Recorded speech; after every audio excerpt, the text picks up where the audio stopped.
Welcome inside another edition of the WPIAL Insiders Show, presented to you by Edgar Snyder and Associates. There's never a fee unless they get money for you. Call 1-800-94-EDGAR today and get your free consultation. Welcome inside another edition of the WPIAL Insiders Show with the WPIAL Insider himself, Carlos Zofko. I am just Matt Forgo. It's great to be back. We really miss Brad. We do miss Brad. Still Brad day Everett. to day. Still day to day.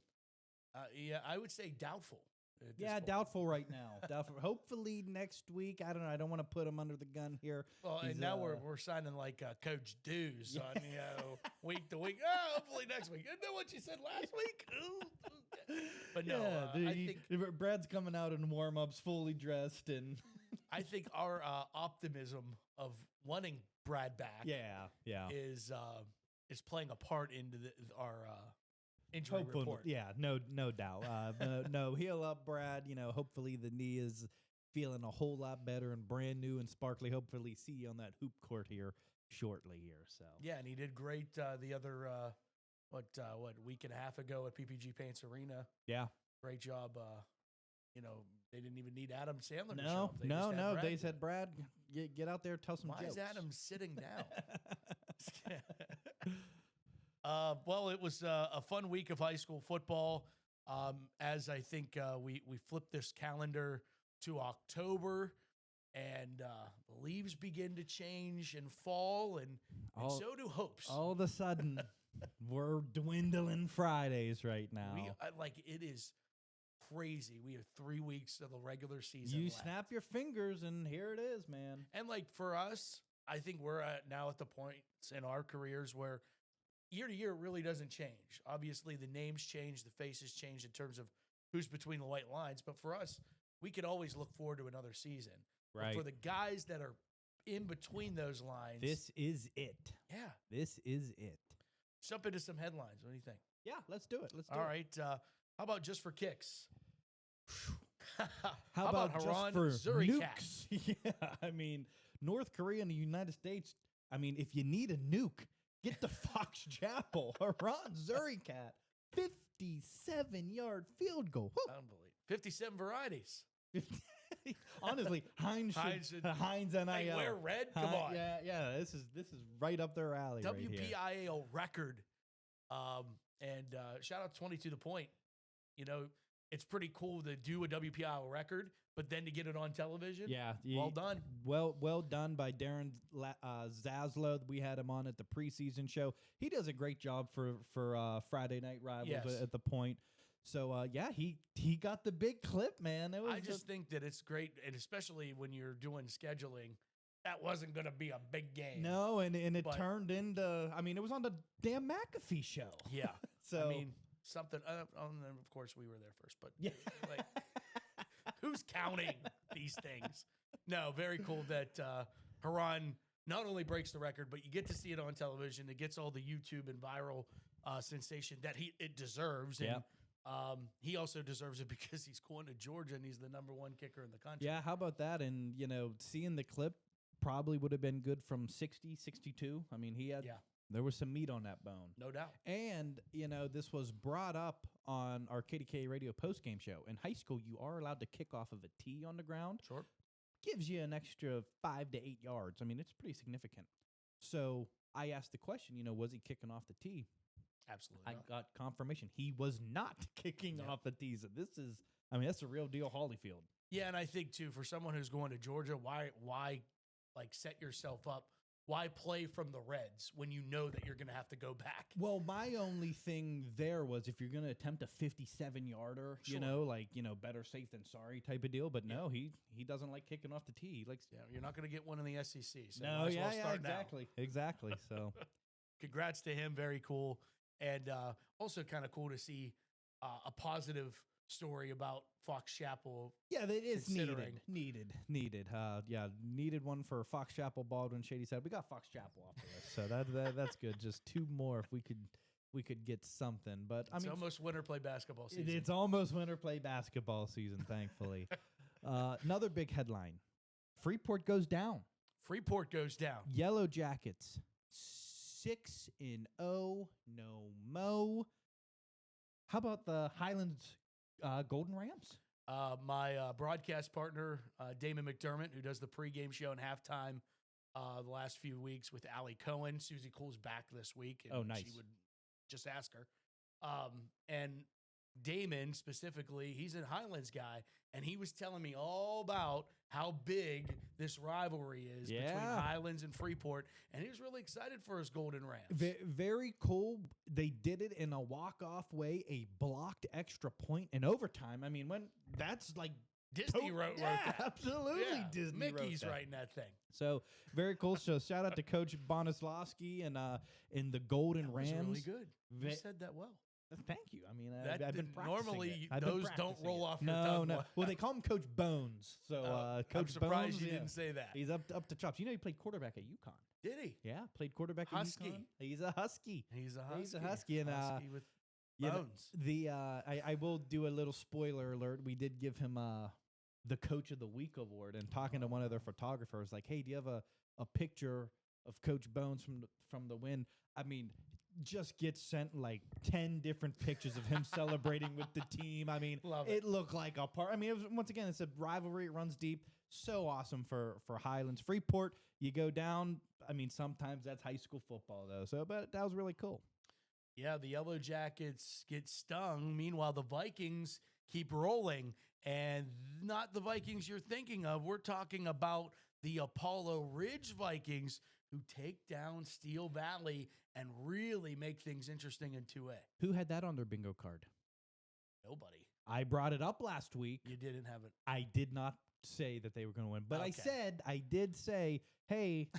I was like, I'm not giving you this one. No. And I don't deserve it either. But I did have Apollo Ridge at number 7 in my power rankings, and I was like, hey, don't be surprised. Don't sleep on it. Jaden McCray makes plays all over that field, and that's kind of what it was again.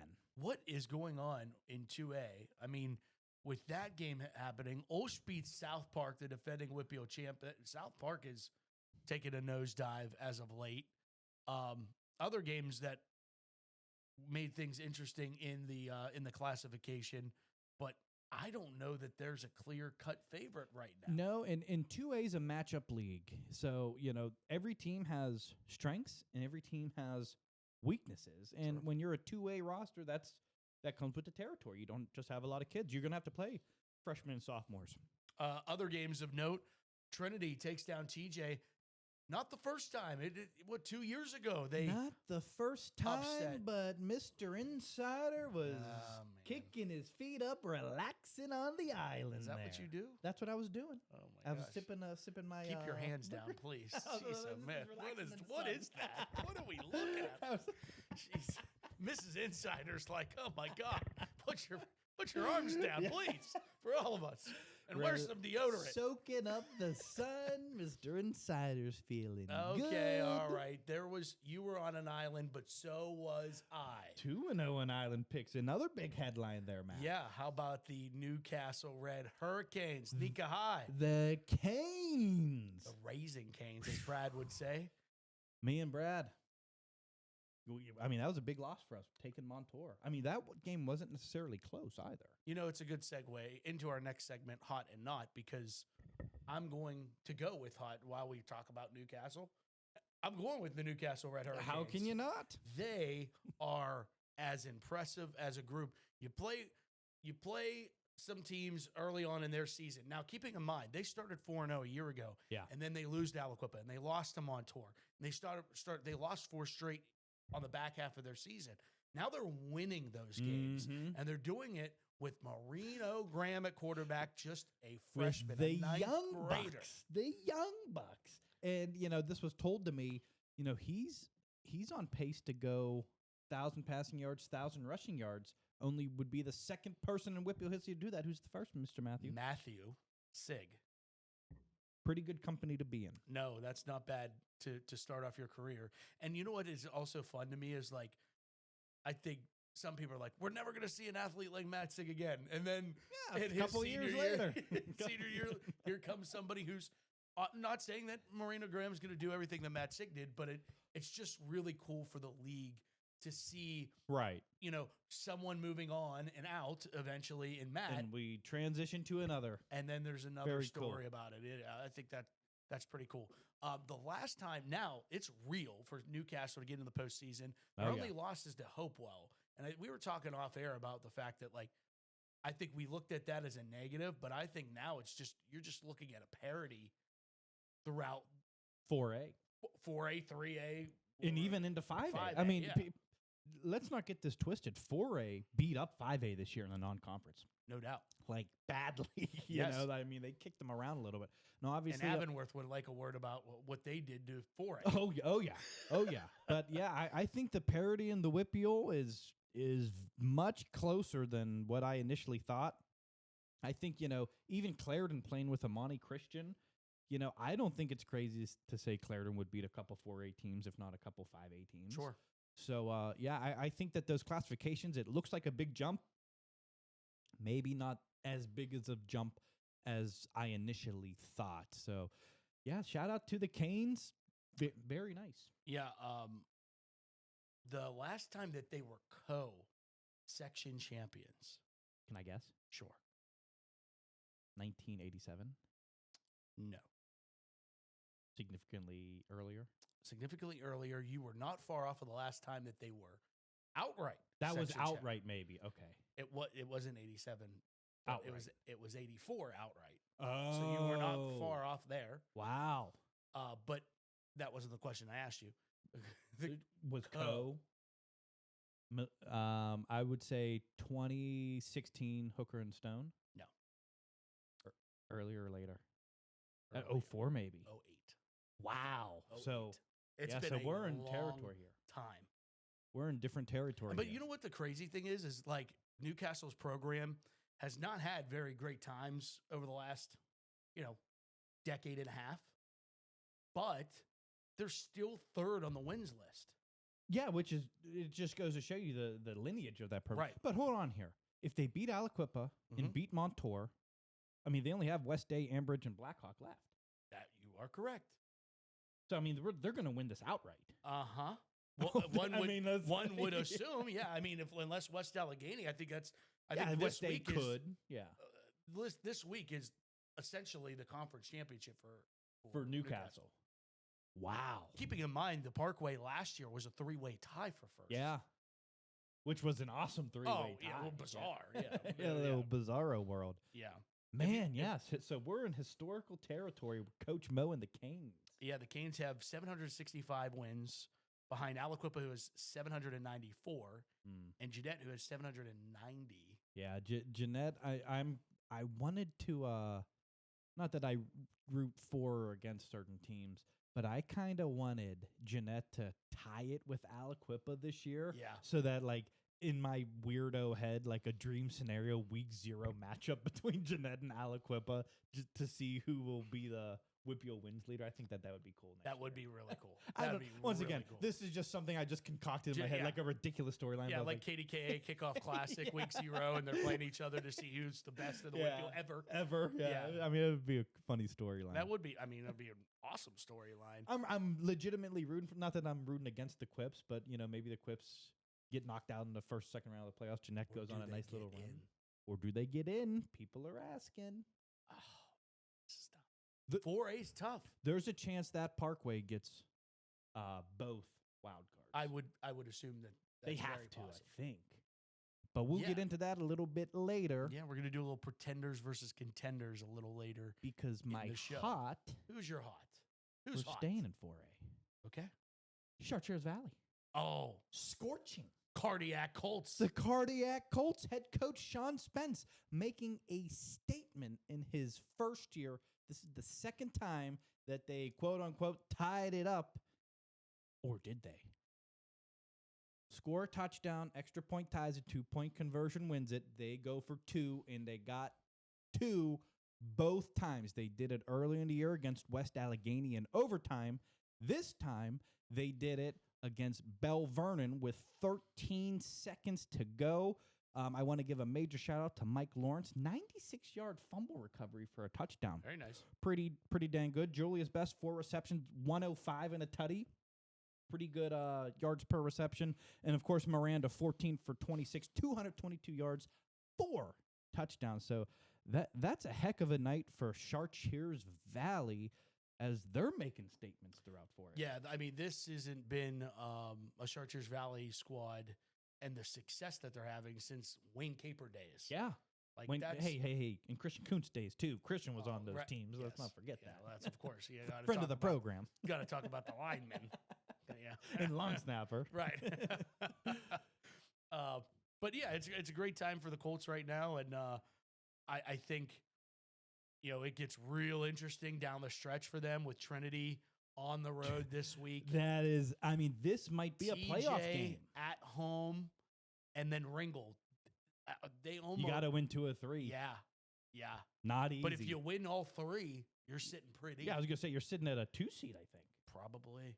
Crazy to think about how things can flip in a community when everybody's on the right path, everybody's bought in together. Crazy to think about.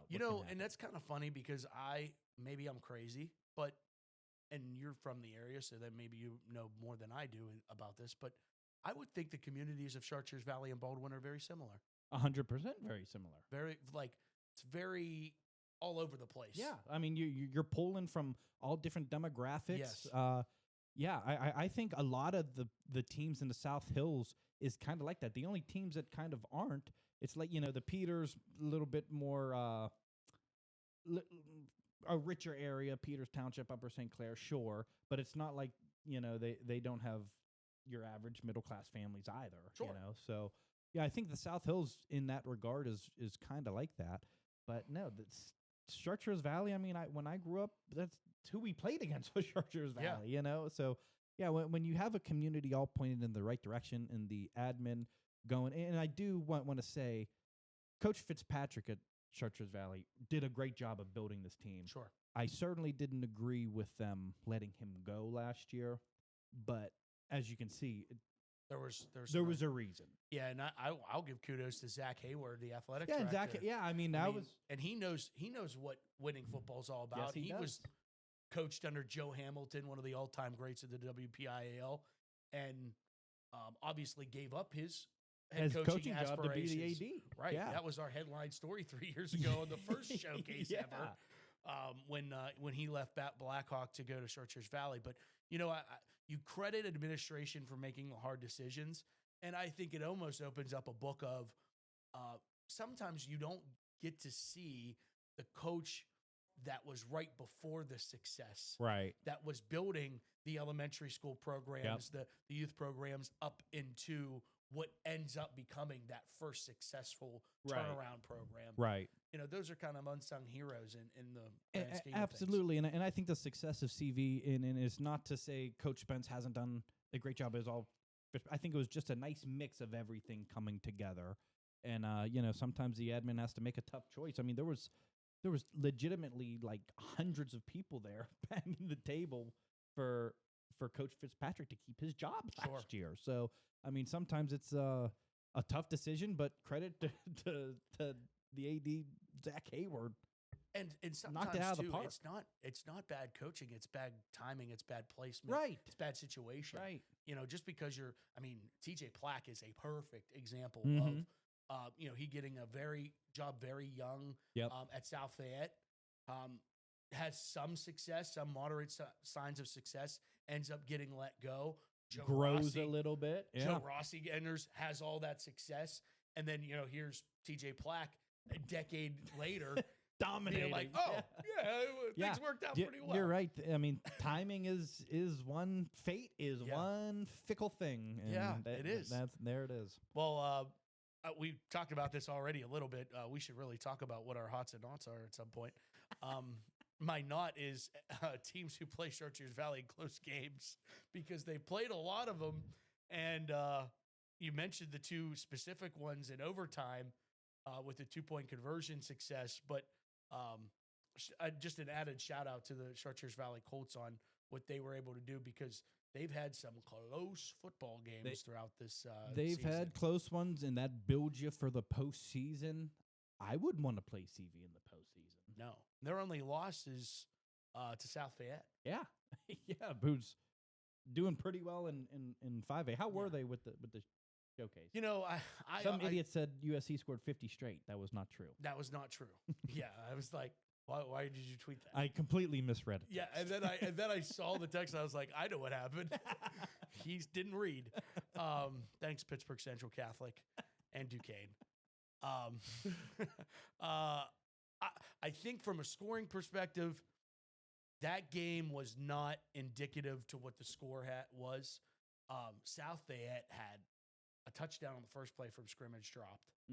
They went flea flicker on the opening play. I love that. And yeah, it was a great play, and he was wide open and just kind of ball underthrown by Will Horsky, and then the receiver tried to make a play on it and at least get them a positive yards. Yeah, and couldn't make the catch. But South Bay ended up scoring on that drive anyway. And I think, then there was 5 lead changes in this game. And it was 50-14? That's what I'm saying. You look at that score and you're like, how? Yeah. And it's like, no, it was back and forth, score for score. And then, Arthur Motes and I are looking at each other going, oh my gosh, this is going to be fun. And then USC pounces on an opportunity, short field, while Horsky's doing their punting. And, at sometimes he would get the good quarterback role, and other times it just they weren't getting and flipping the field they needed they needed to. And when you do that against a good team like USC, they'll make you pay. Field position is key. And I mean, all that to say that Upper St. Clair could have made it worse because 3 times they settled for field goals inside the red zone. Oh, really? So there's also that. It could have been worse. So, I think just watching that game, it just felt like, wow, this game is so much closer than the scoreboard indicates. It was just one of those days where South Fayette was not able to capitalize on. I mean, they got the ball down inside the 5 or the 6 yard line at one point to score again and couldn't. Ended up not. But Upper St. Clair, I said they played a JV schedule, and to that point last week or 2 weeks ago when they played Peters, I felt like they had. Yeah. But they've made me a believer. Yeah, they and look it's pretty almost good. Weird that they lost after they unfollowed me to Peters, and then apologized, refollowed me. Haven't lost big since. Win. Yeah, haven't lost since. Undefeated. Maybe there's something about that. Unbelievable. Fate is a fickle thing. Fate is a fickle thing. The South Park Eagles. What's going on in South Parkland? We heard that it was going to be maybe a little bit of a rebuild. They bring back Robert Lindsey, the superstar quarterback. They're like, hey, maybe we can do some things. They start off 3-0, look really good, beat Deer Lakes by 21, beat KO by 13. Pretty good start, 3-0. Yep. They've lost 4 straight in these scores. Steel Valley, 56-7. South Allegheny, 56-7. Wash High, 48-7. And then Olsh last week, 14-13. I mean, things are just down right now. They're 0-3 in conference. Just very odd for a WPIAL 2A champion. But once again, when you graduate so much, they had their run, they hit it. But I just wasn't expecting a fall off like this. I mean, I was earlier in this season. When they started 3-0, I said, "Oh man, I'm dead wrong about these guys." That's how I felt. I thought that they were going to struggle earlier in the year. I thought losing the Cunningham brothers was going to be their fate. It ends up being that way now that they've entered conference play. But yeah, I was a little bit blown away that early in the season that they were doing not only that they were winning convincing. Yeah, that was my biggest thing. What was their first?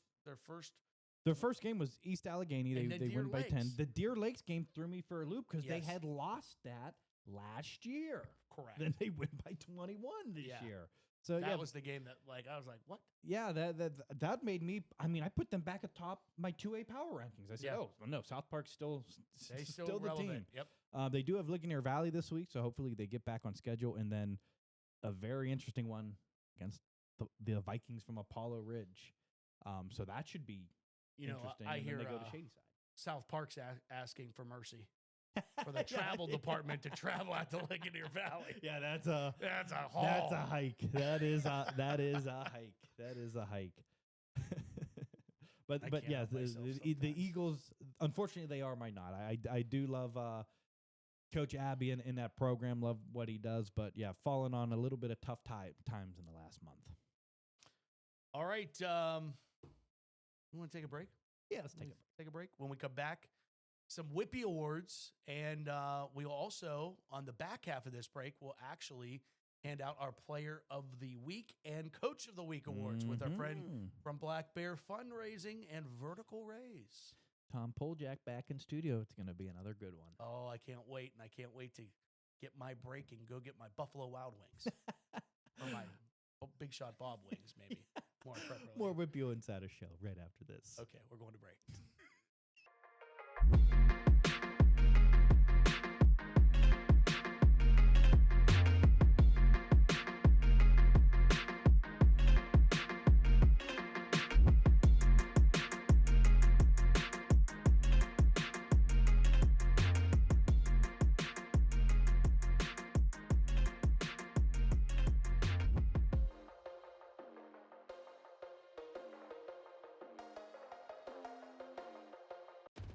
Some moments on the field go beyond the game. They shape who we become. At Home Team Collections, we honor those moments with the care and craftsmanship they deserve. Because these moments aren't just memories, they're a legacy worth preserving. Any team, any sport, any logo. Visit HomeTeamCollections.com today and save $10 off your first order.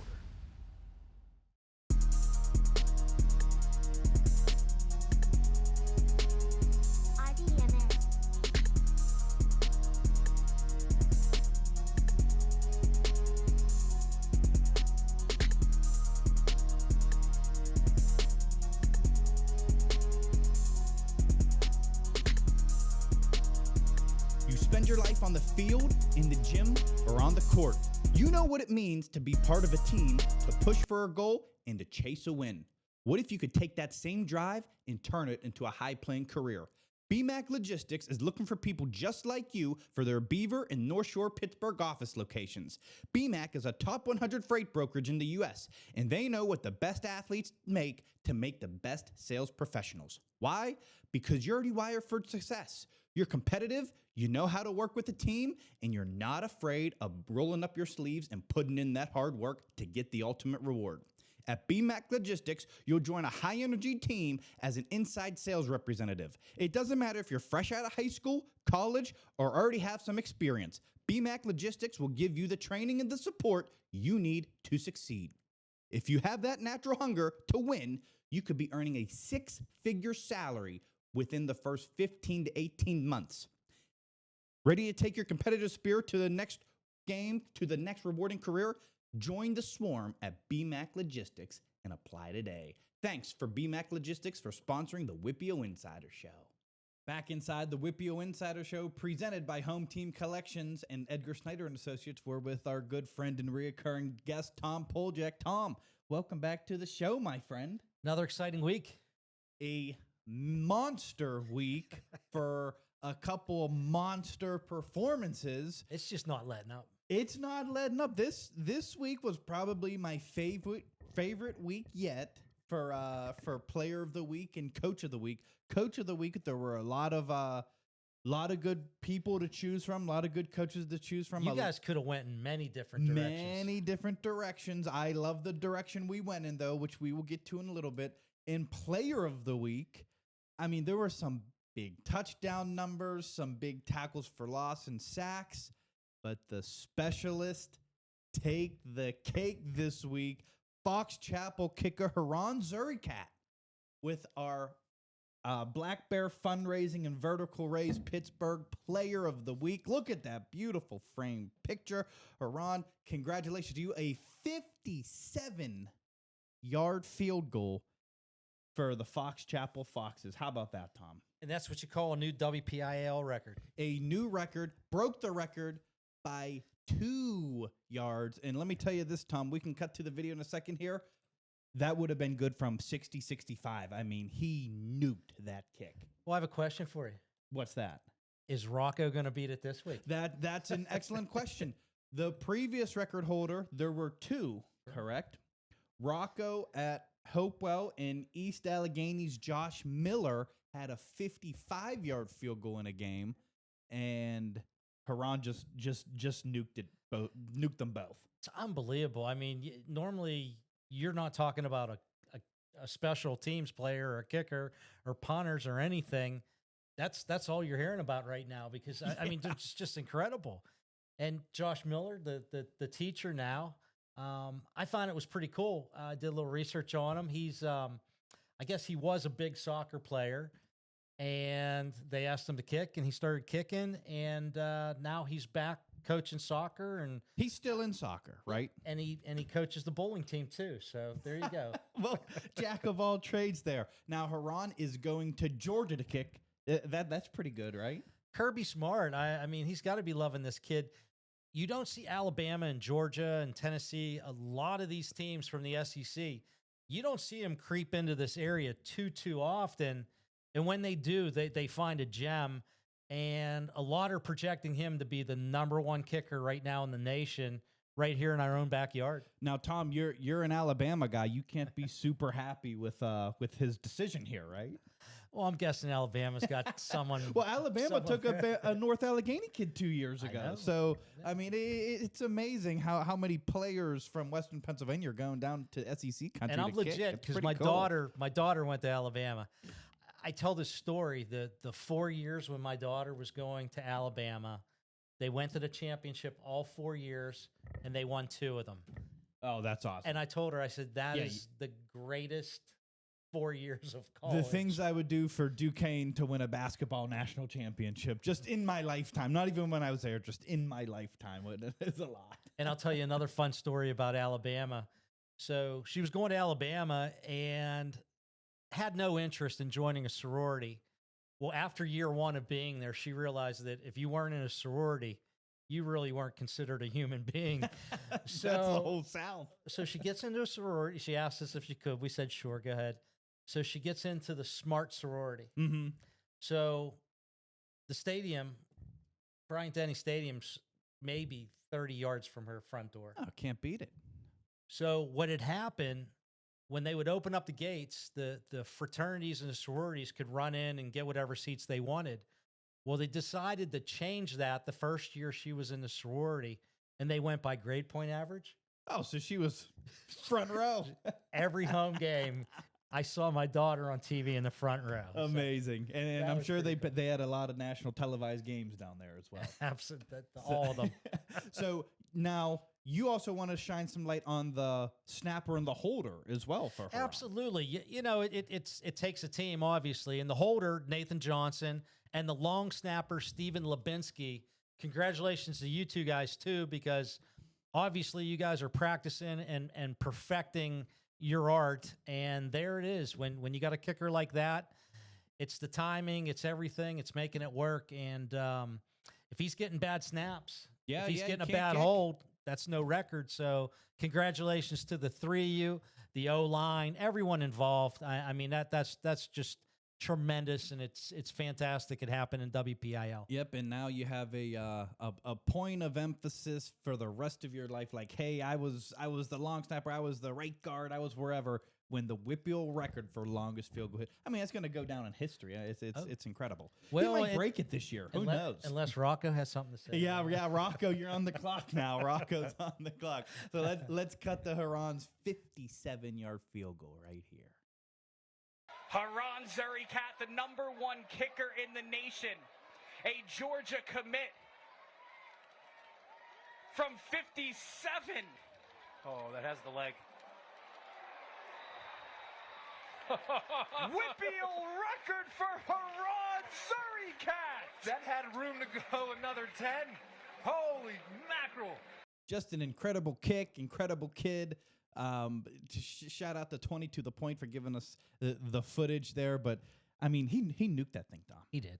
And it's not off of a tee. It was off the ground, too, which is even more impressive.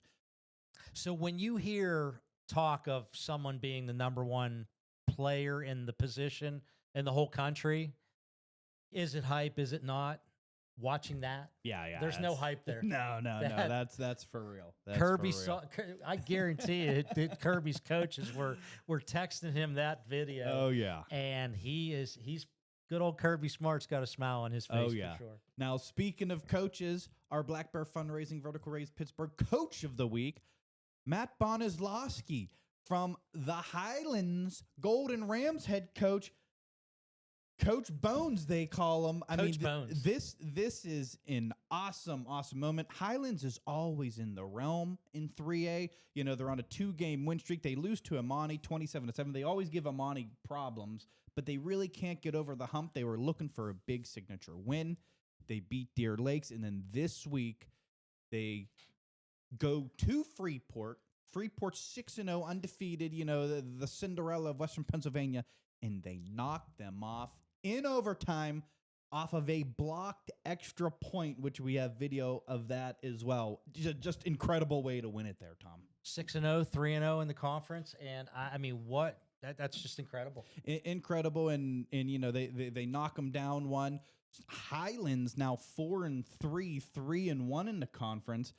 Just a really cool story there. You know, Highlands was my sleeper last year. Maybe I have to make them my sleeper this year as well here, Tom. You know, and Freeport's got a lot of tough games coming up. They go to Hopewell, I think, and then they also play Imani also. That is turning into one interesting conference with a lot of great teams. Yes, indeed. There's a ton of them in that WPIAL 3A conference. I still think Imani's the top dog, but you know that gap is narrow there, Tom. Yeah. It really is. So interesting things about the coach coming back to his alma mater. He played quarterback there. He's UConn quarterback. I mean, pretty cool stuff. Good pedigree there. Yeah, pretty good pedigree. And when you have a guy that went and excelled at the next level and comes back and coaches for his alma mater, that always just tugs on my heartstrings a little, Tom. Would you agree there? Absolutely. And the common thread every single week with the coach of the week is the right coach at the right school, like we say every single week. Here it is again. Mm-hmm. I don't think he's missed the playoffs since he started. Nope.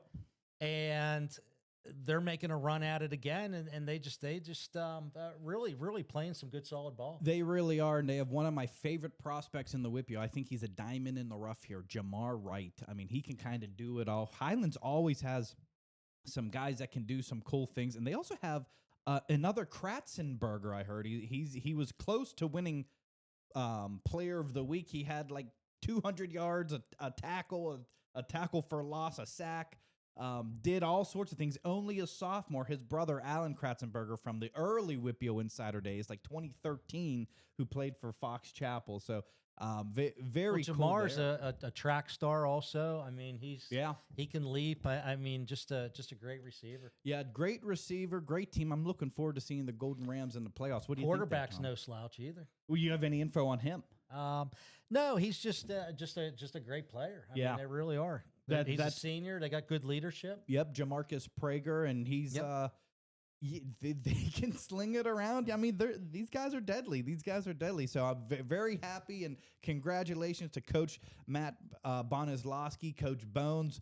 And he has these players not afraid. Oh yeah, they'll run through a wall. They're going out there. Yeah, they'll run through a wall with him. We'll clip to that blocked extra point right here.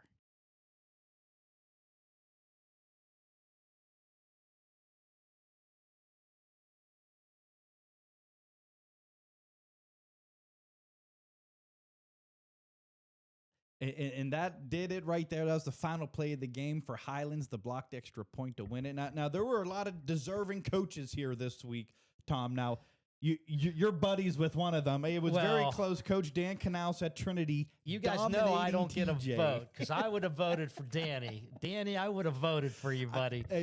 You know, they just had the player of the week. I mean, they were for sure deserving. It was like, oh, which one? The thing was, Coach Canals, they beat TJ 2 years ago as well. So that was.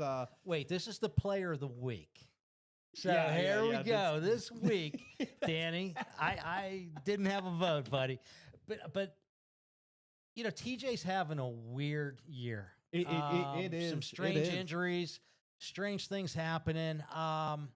Do not count Thomas Jefferson out. No, you can never count them out. They could still come back. win the conference. They still got some room there.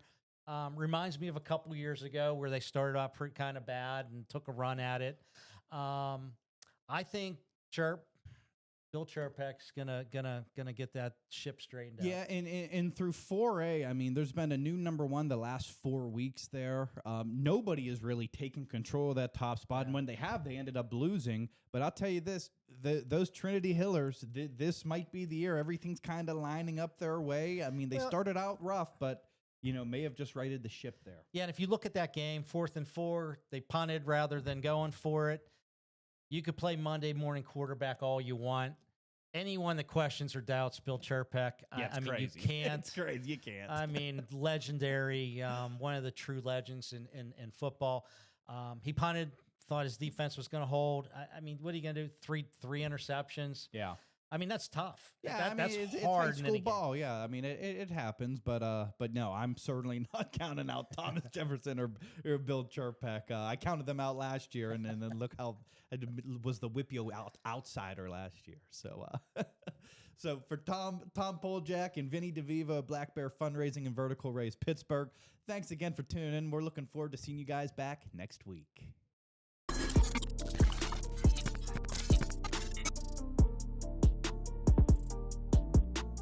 Welcome back inside this edition of the WPIAL Insider Show, presented to you by Edgar Snyder and Associates.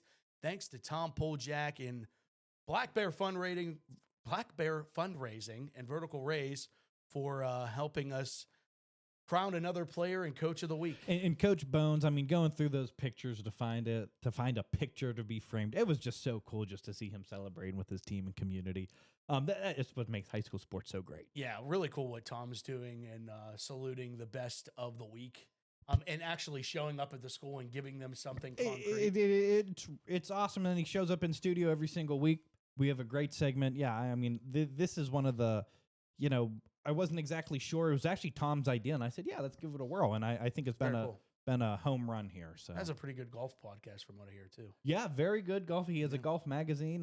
Paul Alexander used to write for the golf magazine as well. Paul's a big golfer as well. Full circle. Yeah. Full circle. Hilarious. That would be a foursome I'd be willing to. Oh, man. Four of us. That'd be a fun. heck of a foursome.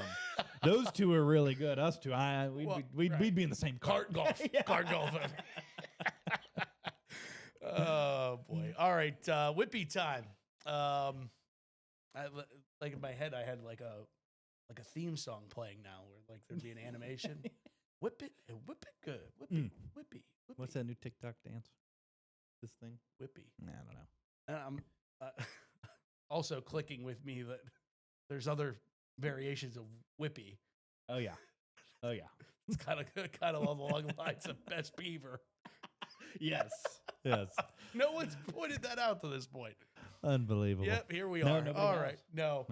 Yeah, well, there we are. The Whippies. The Whippies. You want to lead us off? Because I'm leading us down a this guy. My goodness.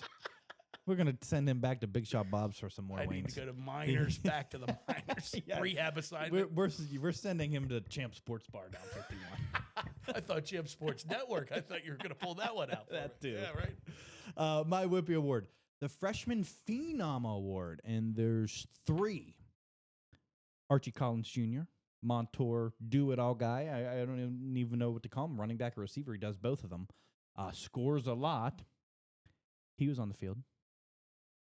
Marino Graham from Newcastle, also around. And Aiden Wright from South Fayette. Aiden Wright has been all over my highlight show for the Lions. I see Doran Dickerson tweets about him. I'm like, wait a minute, that guy's all over my highlight show. He's a freshman. I had no idea.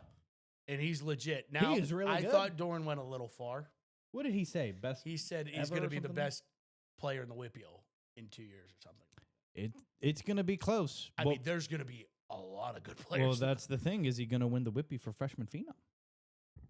He is not. Oh, it's wow. It's going to be Marino Graham Absolutely. from Duke. It has to be. Yes. I mean, Aiden Wright is awesome. Archie Collins Jr., awesome. I mean, these guys are bona fide superstars in the making, and I love it that we have them early. Can build a storyline for years to come. Yeah. Just like Matt Sig with us years ago. Yep.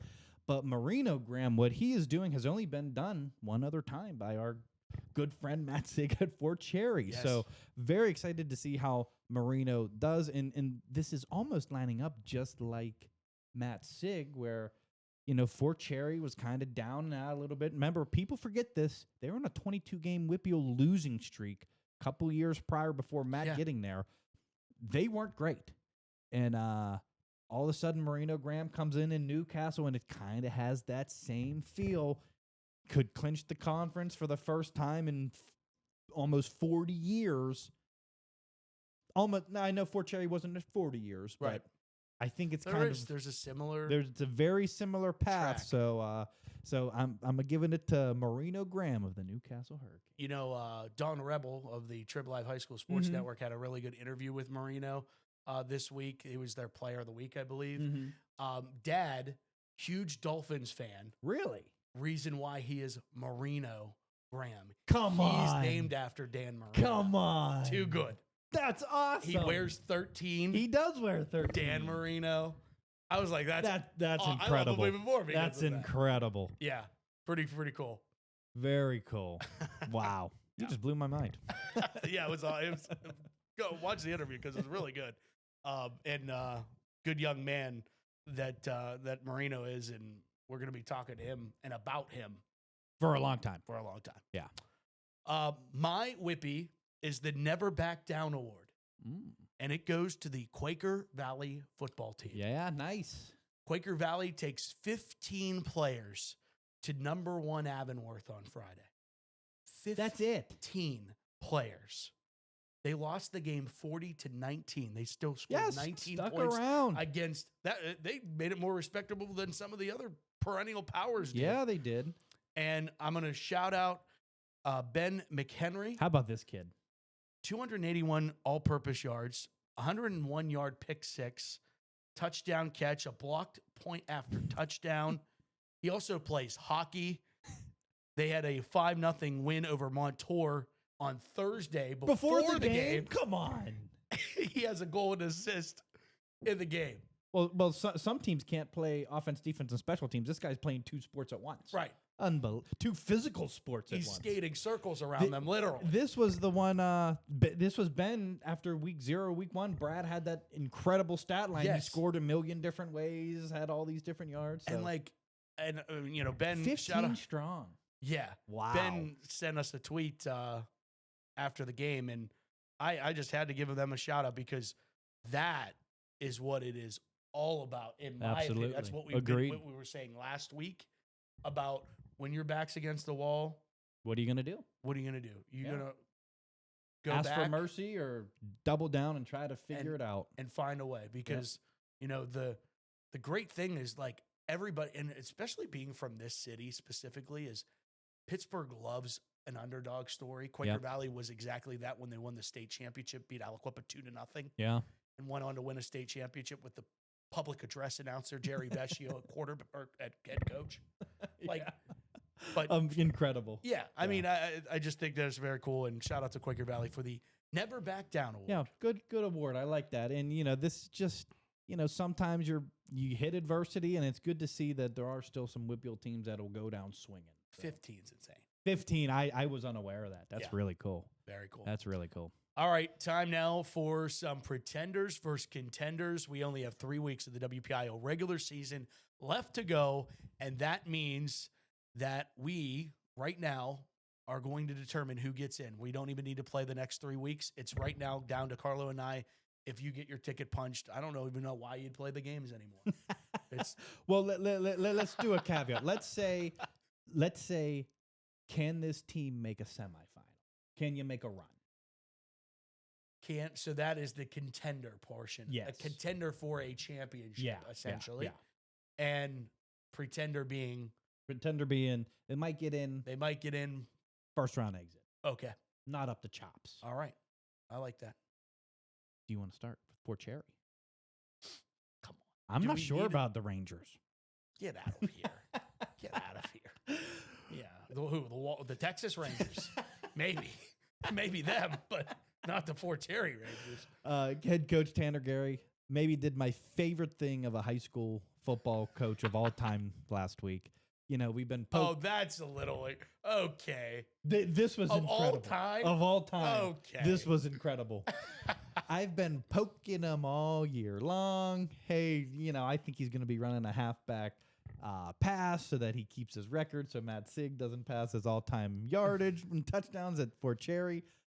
We like to have fun on WIPY Inside Show. Yep. Obviously, I'm not being serious. So we do the game at KDKA Radio.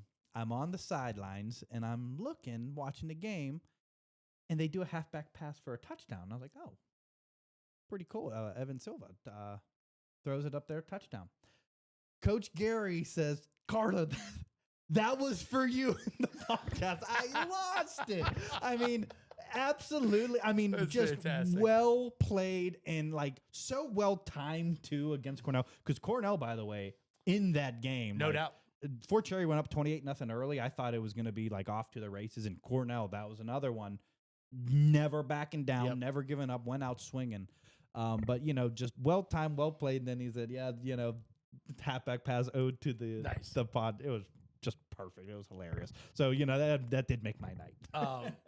Just to finish thoughts on Fort Cherry, because that's who we have on the Steelers Showcase this week. Tanner shared with me that he listens to the podcast regularly, Mm-hmm. and that one of the weeks our podcast was an hour and 51 minutes long, and his drive home that day happened to be an hour and 51 minutes long. So Perfect. we got him right to the driveway. Perfect. I don't know too many people that stick and watch this whole thing, but Tanner Gary does. thank you, Tanner. Yeah, Tanner for Gary at does. least- And I will say, It's Tanner Gary, Carlo's mom, my mom, Bree, maybe. no. not the whole thing. She'll watch. Maybe Brad's wife. Yeah, Maybe Brad's wife. That's probably about it. I will say, being out there though at Cornell, a lot of the Fort Cherry staff and people in the community came up to me, did thank us for the Love podcast. that. So yeah, that's You met Cuz, the voice of the Raiders. Met Yeah. Cuz. What's his name? Chad. Chad Hemme. Chad, yeah, Shout out Chad. met Chad, old Cuzzo, and Yeah.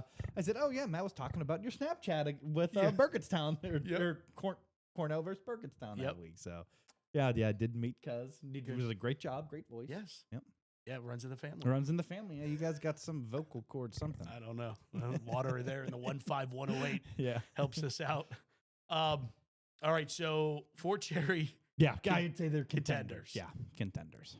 Bears of Clarendon, contenders. I think that one's easy. You That know, was slam dunk. Tanner Gary said something to me kind of funny.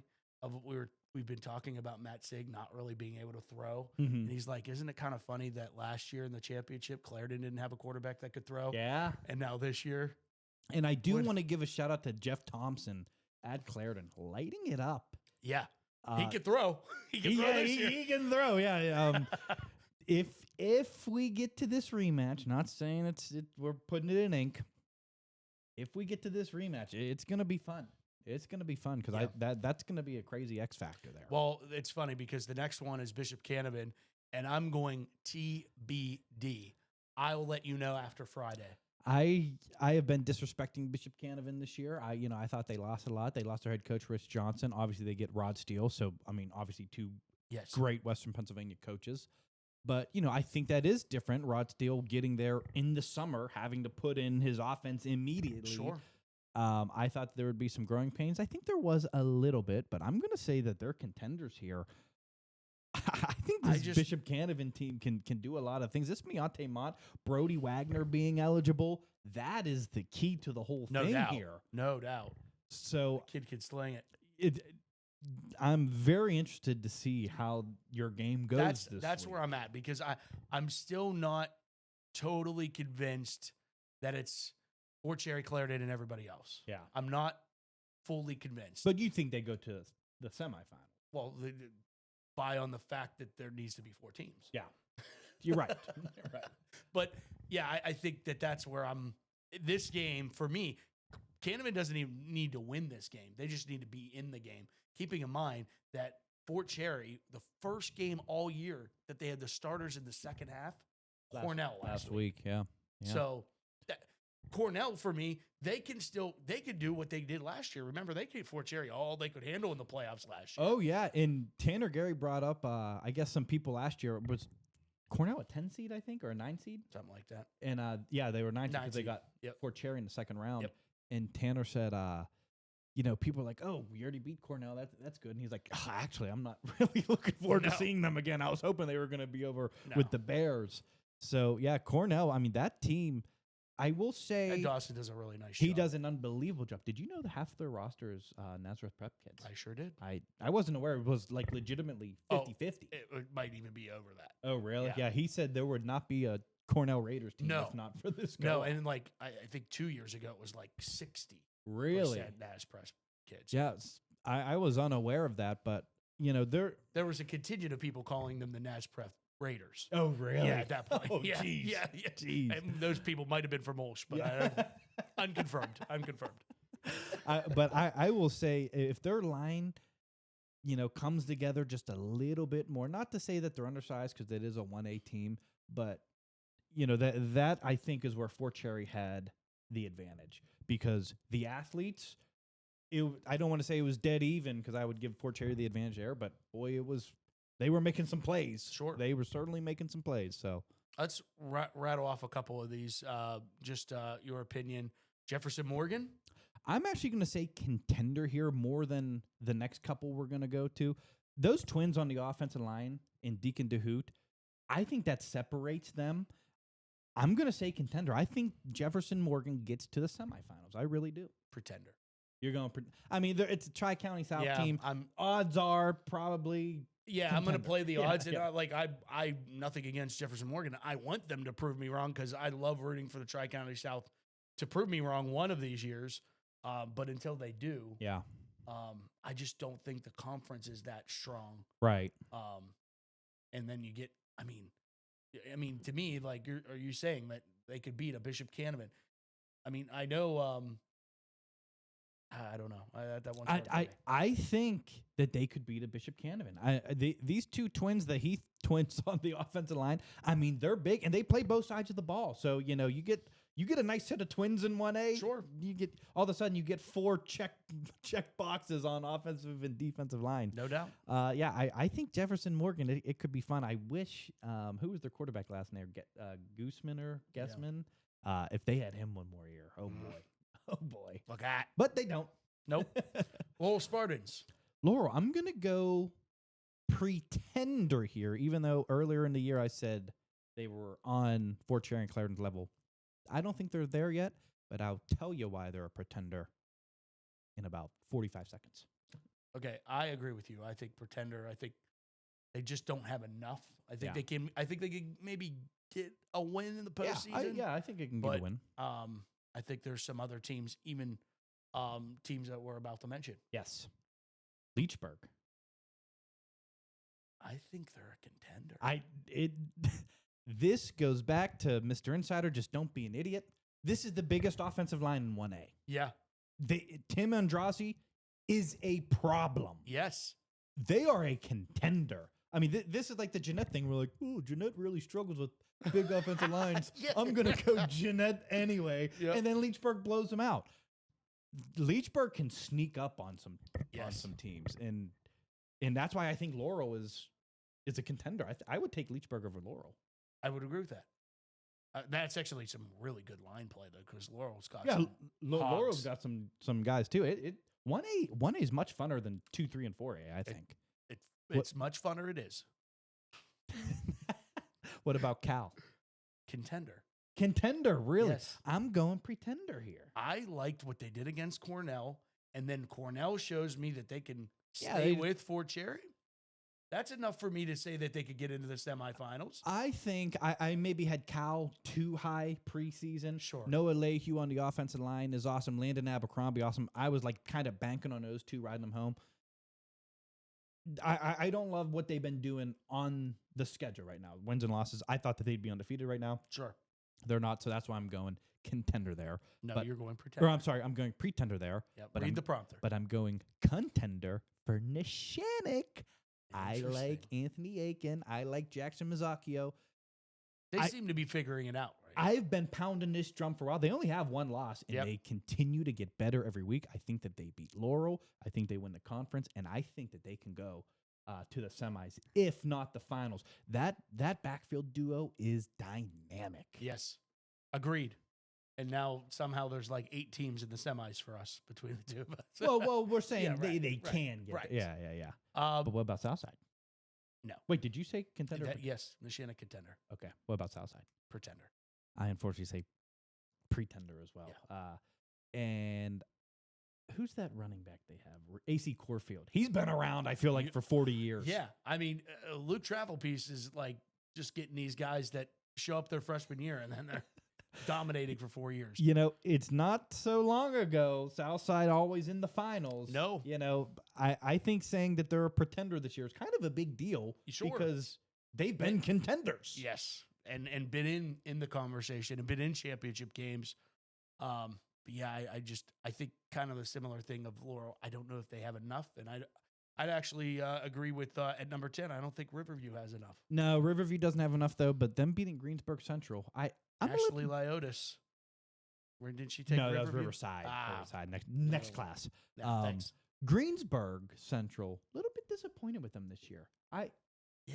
I thought that they would just use Samir Crosby as that quarterback, how they've been doing, let him go nuts. They move him to receiver. Quieter. Yeah. I mean, 1A football, just put your best athlete back there. Let him go to work. Yeah. So, yeah. I would have gone to the Wildcat by now, I think. Agreed. With him. Agreed. But what do we know? Let's go 12. Let's go Cornell. What about Cornell? It's tough. Yeah, They have a lot of losses. They've had a lot of close yeah, wins. I'm gonna go pretender. Yeah. That Burgettstown game. That's a red reeks flag. in my head. Red flag. But then they go down 28-0, like you said, to Fort Cherry, but they played. Yeah, you come back. I wouldn't be totally stunned. I'm gonna put them in the pretender category. I think it's more so just 1A is that much better right now. Sure. Like if this is last year, a couple years ago, I think that this is a team that can make a run. Like Cornell Clarendon. Cornell Bishop Canevin. Interesting. Cornell Nishanek's interesting. Yes. But I would take Nishanek. Yes. And I'd take Bishop Canevin. Yeah, and I would as would I. So I think that's where the difference is. And California had their way with Cornell. And California had their way. Yep. And I said that they were a pretender. Yep. What about the Jayhawks? Pretender. I hate to say it. Yeah. But it is pretender. And you know the Leechburg game was. Leechburg game is alarming. Yeah. I needed to know. It was back and forth a little bit, but then Leechburg, I mean, they just outlasted them in the second half. It was a different ball game. But Jace Powell is awesome. Kimani Brown is awesome. I think that they have the athletes to they do have the athletes to make a run. I just don't see it happening this year. Maybe next year. But yeah, 12 teams, contender, pretender, pretty good there. Yeah. Pretty good. First classification in the books. And now Jump to 2A. Yeah, we're jumping to 2A. All right, Seton LaSalle Rebels are at the top of WPIAL Insiders rankings. Yeah, they're absolutely a contender. Are they the favorite? You know, I'm going to go on this crazy island of Fargo fantasy, and I'm going to say there isn't a favorite in 2A. I think they're the favorite only because I do think Will Martin's the best player in this class, and I'm well aware Deron Barksdale's in this class for Steel Valley. Will Martin's awesome. I really love the story that can be written by Seton LaSalle. Lose Khalil Taylor, lose one of the best players in the WPIAL, and then you could still I mean they lost a WPIAL couple. championship. I mean Trey Littlejohn was another one, and I think they lost one more. Yeah, Nelson Coleman transferred to Georgia or wherever the hell he went. But they lose everybody. It was like, oh, Seton lost all their D1 talent. They're out the door, and all of a sudden now, I don't know. I like the Rebels there. What is this thing, Brad? What is going on over here? Oh, Brad fights with that week. Yeah, well, I'm doing it too. I want my headset back. Brad, come back. Yeah, they're a contender. South Allegheny, contender. Contender has to be. Those Cook brothers are cooking. Western Beaver, contender. Is that the biggest surprise of the WPIAL? One of them. Has to be. I think the Golden Beavers are absolutely a contender. And I will say this, their recruiting coordinator, Mike Rodelman, good friend of mine. He texts me, "Hey, when are you going to give Western Beaver some love?" I said, "Have you seen the Best Beaver Award?" I said, "What, are you kidding me?" Like, I said, we bring them up weekly. Yeah, and you say Sparbani weekly. Like you're a big fan of the guy. So you're just not watching the show, Yeah, I mean, assuming that we're not talking about Beaver himself. County. We also, every time we talk about Western Beaver, talk about the fact that they co-op with the Lincoln Park Leopards. Yeah, I mean, I think we talk about WB a lot. I do. You had a believer. You had a great. They're lighting up the WPIAL or something. He said something like that last week. It's lit in Western Beaver or something, right? Something along those lines. Yeah. It was a good one. Lights are on. Steel Valley. I'm trying to do more puns. I am trying to stop you. No one will ever do that. We're gonna say the same thing. Contender. I'm going pretender. I just still think that they could get in. I think when you talk about Barksdale and what he's capable of, and there's something about, the Steel Valley program, to me, less successful than Aliquippa, so I don't want Aliquippa to get all excited. But they operate similarly when the postseason pressure is the highest. Yeah. Steel Valley finds ways. Yeah. And that's why I'm going to still say, because they're sitting at 4, and I'm looking at where we're to go, and I'm like, well, they could beat them, and they could beat them, and they could beat them, and they could beat them, and they could beat them. Yeah. So, yeah, you can get in. That's what on the definition I guess you flipped me. Yeah, on I the will say definition contender. that you gave me. Yeah, they are. They can get to the semifinals. Absolutely. I agree. Yeah, they're a contender.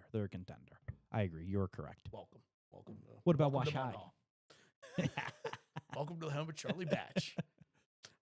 They are it's kind of funny.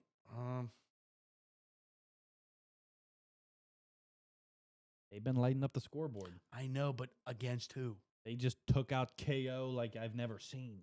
Took out South Park like I've never seen. I'm not worried about either of those teams.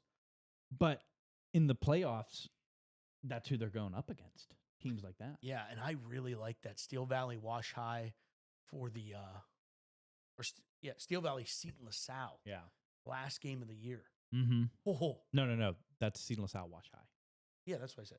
No, you did not. You said Steel Valley. And I corrected myself. No. Watch the tape. Watch the tape. Well, I can't wait to rewind this. I can't either. You did not say that correctly. Because I did it originally. Seton LaSalle versus Wash High. For the I viewers at home, myself. He was incorrect. I can't wait until he watches it back. I can't either because I corrected myself and said, no. Seton LaSalle Wash High. And then your brain on television delay. You will see. Okay. Wash High. I want a written apology. No, I want a formal apology on next week's show.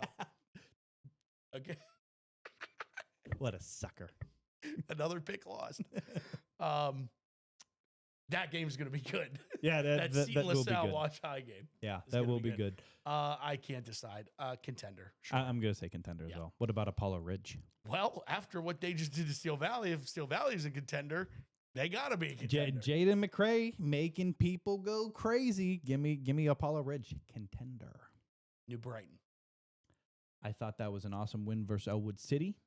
Elwood, up to no good right now. Up to no good right now. I think New Brighton is on the right path, but I'm going to say pretender right now. What about Olsh? Love my people from Olsh. Donnie Militzer does a great job. Well, he does an excellent job.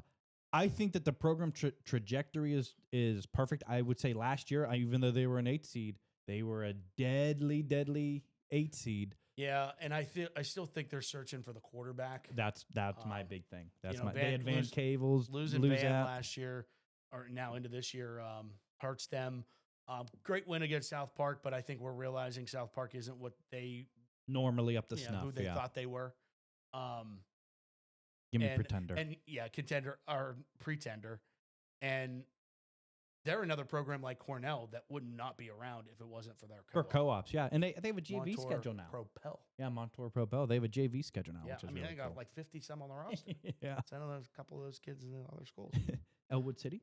Elwood, up to no good. I love Yeah. Dan Bradley. I love Elwood City, but they are not a championship caliber. No, and Dominic Hogue, every time you look down the field, he's catching a 50-yard touchdown. Tyler Smiley, really good. I just think that they have two nice pieces. You need more. Yeah. You need more. And so you I'm need, gonna say you need Pretender someone here. to protect them. Yeah, that's the problem. That's the they're problem. they're having some issues there. Well, I don't think it's going to come as a surprise. South Park Pretender. Pretender, yeah. I mean, I'm don't still think we're- baffled by South Park losing Yeah. by 50 the last couple of weeks and then losing to Osh last week. But yeah, Pretender. Riverside, the Panthers. There we go. Now we're here. Now we're here. Sorry, Ashley Lyotis. Pretender. Same. And Freedom. Freedom. Bulldogs. They've been interesting this year. I don't think that they're going to make a run in the playoffs, but I think that they will get to the playoffs. Sure. Give me a Pretender, though. Which what before we go to 3A, which of the teams 6 through 12 best chance of an upset in the postseason for you? You mean like low seed upset? Yes. Ooh. I think it's New Brighton. Okay. I think that Okay. they can get a game. Yeah. I really do. Sneak up on something. And the reason for this is I think that they'll be pretty fairly seeded in their conference. Mm-hmm. So, they might get if the loser of the Seed LaSalle Wash High game, Sure. they might get an Apollo Ridge or Steel Valley. Yeah. I think New Brighton, they're kind of way out there, out of sight, out of mind. I think that they That's could a sneak up program on that has somebody. a great history and is trying to bring that one back. All right, 3A we go. Let's make this a little simpler here. Avonworth, Amani, Contenders. Yes. I think that's simple, right? Yep. Probably the favorites to get to the final. Yes. Pretty easy. EF, a contender. Contender. North Catholic, Ooh. pretender. I don't know anymore. Pretender. They lose back-to-back I think games. here's the funny part is I still think that they can get to the semifinals, but I think it might just be on how the bracket shakes out. That's my big thing because now they're dropping Yeah. in. I don't think it's a pretender because of where they're at. I think it's the pretender because they're going to get a bad seed. Yeah. Yes. They're going to get a bad seed. That's the killer. And they still have some games to play. Yeah. They still got Central Valley. They still got Hopewell. No, they just lost to Central Valley. Oh, right. Yeah, yeah. They lost to Central Valley. They got Hopewell and somebody else. Still got Hopewell and lost to Amani Do they have Christian, Beaver? and they have Beaver to go. And yeah. Beaver's no pushover. No, not at all. Not at all. Yeah. So North Catholic, I'm going to say pretender just because I agree. just how the brackets will shake out. Freeport. Freeport. A week ago, I would have said a contender. Now I say pretender.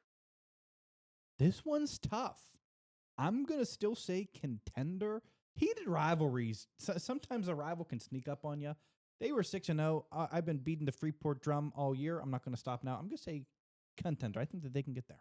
The Scotties of Southmoreland are contenders. Is Dustin Schoaf the coach of the year right now?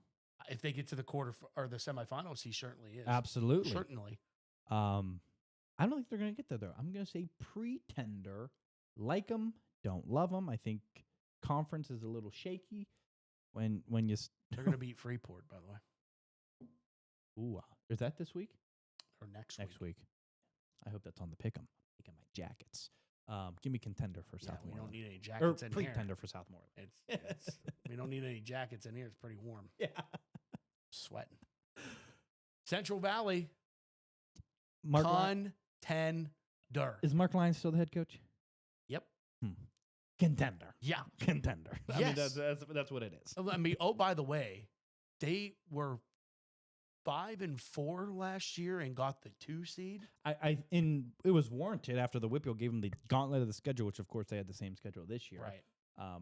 If they're 5-4 again, I don't think they get the 2 seed 5-4 again. And what they did to North Catholic. Hello. Yeah.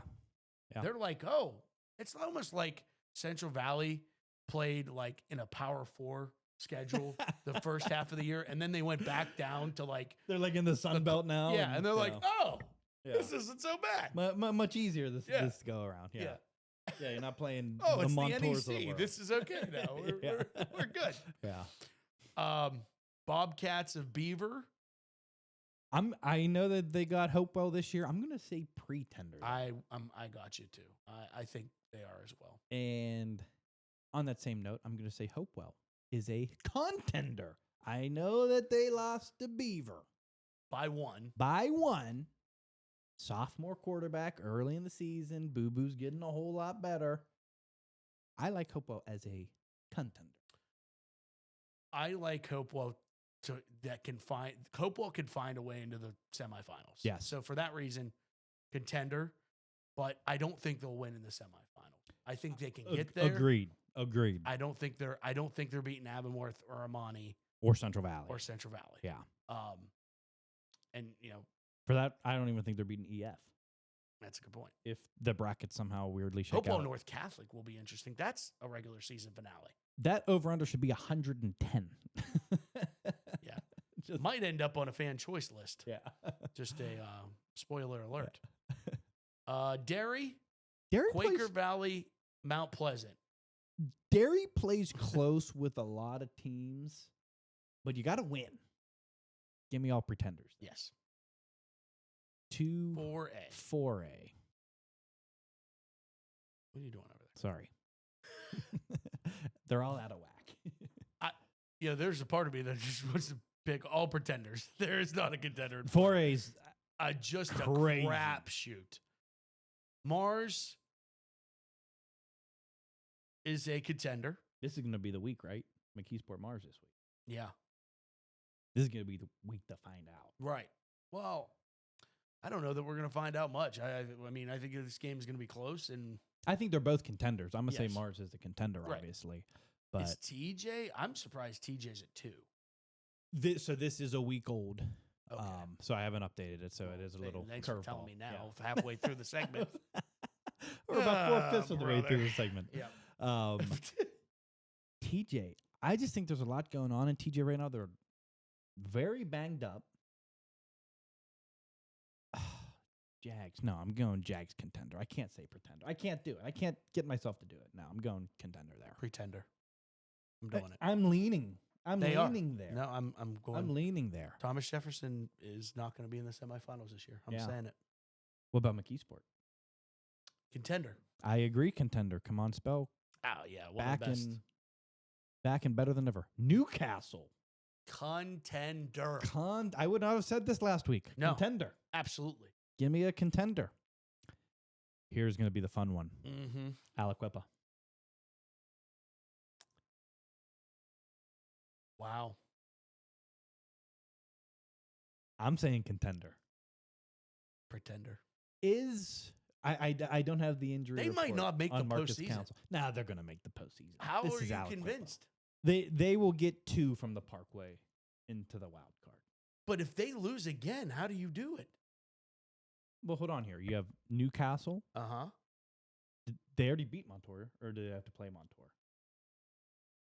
Aliquippa has not played Montour. You have Newcastle, Montour, Aliquippa, and West Allegheny? what? I would take the Quips just beat West A. Yes, they did. I think that's the key there. Yeah. Or are you thinking that in that other conference, you got McKeesport, Thomas Jefferson, Bell Vernon, Trinity, Ringgold? No. They won't leave the Quips out. There's no way. No way. And they beat 5A Penn Hills. I mean, they hit enough notes that the WPIAL if it's borderline, the WPIAL selection committee will put in Aliquippa. They can't leave them out. I hope you're right. Now, give me And and then you know what? There's that there's what I said, and I'm literally going against what I just said. Okay, they're a contender because what I just said about Steel Valley. There's something about Aliquippa in the postseason that they just find a way. They just have that magic charm. I mean, it'll be like the Penn Hills game. Marcus Council figuring out. Now, if Marcus Council's not under center, that's the key. A question mark. Yeah, that's a question mark. But I'm gonna still say Quips are contender. All right, I'm with you. Montour, I think they're a year away. I think that they're a pretender. I was very high on Montour. Yeah. Not so much anymore. Man, it's almost like that game, Aliquippa Montour. The winner is a contender and the loser is a pretender. That's true. It's true. We'll find out. Right. Chartreuse Valley.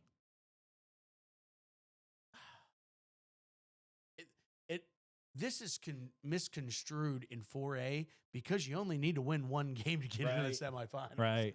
So, yeah, they're a contender because you only need to win one game to get in. And they're capable. Are they, to me, a contender, meaning contending for a championship? I don't think so. No, but yeah, they could pull an upset. But I'm going to say pretender. Bell Vernon. Does Bell Vernon... Pretender for Chartreuse Valley? Yeah, yeah. You don't think they can get to the semifinals? Mm-mm. No, they'll lose first round. They'll lose first round. What about Bell Vernon? Pretender. I'm going to say pretender as well. And I hate saying that. I love my Leps. I will say this, though. I don't even know if this team will make the playoffs.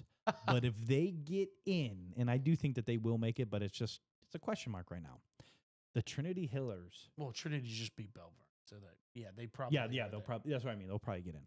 If Trinity gets in, which they probably will, I am picking them to win my championship this year. I think Jonah Williamson has the championship pedigree. I'm picking the Hillers to win the championship. After their rough start, I think they figured it out. I think the firing momentum on all from, cylinders. I think the momentum from Thomas Jefferson win. Give me the Hillers there. I'm curious who they have the rest of the way. I think their schedule gets light real quick. Well, yes and no. They have Laurel Highlands still. All right. Max Marshall's Preps. right. Jeez, oh, man. Vehicle breakdowns are costly. My goodness. And if you get in an accident, contact Edgar Snyder and Associates. That's right. There's never a fee unless they get money for you. All right. See, we turned that into something there. Chartreuse Valley at home this week. I think they beat Shore Valley. That's a spoiler alert. Laurel Highlands, Bell Vernon. You got to win 2 of the 3. Yeah. Got to win 2 of the 3. Three, you're in. Three, you're and golden. In. Yeah, 3, you're in. golden. Well, you're control of your own destiny here. And let's do the last one. Ringgold. Pretender. I don't even know if they'll get in. Only 8 get in. Right. So we did 10 teams. So 5A. Oh, boy. This is going to be fun. Peters, Pine are contenders. Of course, the favorites to rematch in the final. Upper St. Clair is absolutely a contender. Absolutely. Agreed. 4-point loss to Peters Township 2 weeks ago. Woodland Hills. I've been hard on the Wolverines this year. You have been hard on the Wolverines. And I think for good reason. But I will say that they are contenders to get to the semifinals. I do not think that they will. I don't think they could beat Peters or Pine. I totally disagree. I think, once again, don't put me on record yet, even though this is 100% on record. That's what a podcast is. I want to see how the brackets shake out. I want to see the buys. It's the whole point of the show. I feel confident in saying Woodland Hills will be my WPIAL title pick in 5A. Okay. Trinity and Woodland Hills, huh? It's crazy. I love blue. I'm a big blue guy. Yeah, right. Yes, you are. Penn Trafford, I will say, is a pretender. I would agree with you reluctantly because I think that there's a lot closer of a spread throughout 5A than we originally thought. Yes. I think we all thought it was Peters and Pine and everybody else. And then Moon hangs around with Peters, loses by 11. Penn Trafford beat Moon. Moon beat Bethel. It's all out of whack. It's crazy. I'll say this. I think that there's 5 contenders. Obviously, we've named 4. Who do you think my 5th is? Bethel Park. I knew you were going to say that. Actually, I'm going to say no on Bethel Park. I'm going to say Moon is my 5th just because I love Andrew Cross. I've been banging this drum for weeks now as well.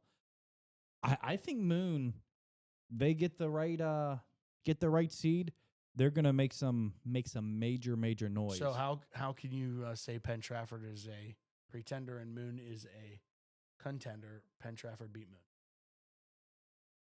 That can't be. Yes. Mm. Mm-hmm. At home. Moon see. was Wait. This was early in the season. week 3. Yeah. This was early in. No, Moon put in a new offense. They did not in week 3. My Tigers. Your Tigers. This My is Tigers. What do they do in Moon? My if Tigers. this is Upper St. Clair, what do they do in Moon? What is it the M right here? M? Is that how it is? The no, yeah. You bring up an excellent point. Hey, do me a favor. Give me an M. M. Give me an O. Oh. Give me another O. Oh. What's that spell? Moon. Yeah, no, it says spells moo. Moo. No. Our principal did that my freshman year in high school. Forgot the end. Oh boy. Just made me think of it. Poor fella. Whoops. What about South Fayette? Contender, pretender. Pretender. Agreed. I just don't. I think that they're capable of winning an A game in the playoffs. I had much higher hopes for them this season. I thought their offensive and defensive line were dominant. Yeah, I would go back to that game was not indicative. South Fayette could play Upper St. Clair again, and that game be very different.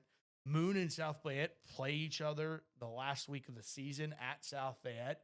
That could be a win and you're in type game. Yeah. Wow. Yeah. What about Bethel? I think they can contend. I don't know why.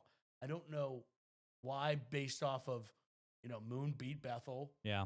But I don't know. There's just something about that team. I think Bethel's the most intriguing in the class. Yeah, well, and they've been able to throw and run the ball so effectively in their games that they've been strong in.